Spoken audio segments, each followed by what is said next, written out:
தூத்துக்குடியில் குடிபோதையில் நண்பர்களுக்குள் வாக்குவாதம் முற்றி வாலிபரை இரும்பு கம்பியால் அடித்து கொலை செய்த மர்ம நபர்களை போலீசார் தேடி வருகின்றனர். தூத்துக்குடி தாளமுத்து நகர் சண்முகபுரம் விவேகானந்தா நகரை சேர்ந்தவர் செல்வகுமார் மகன் மாரியப்பன். மீனவரான இவர் ஜாகிர் ஹுசேன் நகரில் உள்ள முட்புதர்கள் அடங்கிய பொது இடத்தில் வைத்து நண்பர்கள் சிலருடன் மது அருந்திய போது அவர்களுக்குள் வாய் தகராறு ஏற்பட்டதாக கூறப்படுகிறது.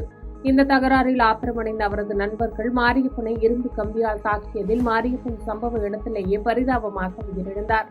இந்த சம்பவம் குறித்து தகவல் அறிந்த தாளமுத்து நகர் காவல் நிலைய இன்ஸ்பெக்டர் ஆதம் அலி மற்றும் போலீசார் சம்பவ இடத்திற்கு சென்று அவரது உடலை கைப்பற்றி பரிசோதனைக்காக தூத்துக்குடி அரசு மருத்துவமனைக்கு அனுப்பி வைத்தனர். மேலும் இது சம்பந்தமாக வழக்கு பதிவு செய்து கொலையாளிகளை தீவிரமாக தேடி வருகின்றனர்.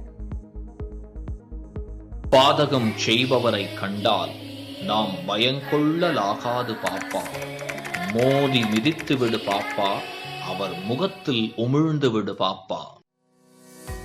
அண்மை செய்திகளை உடனுக்குடன் தெரிந்து கொள்ள இணைந்திருங்கள் இயம்நாடு.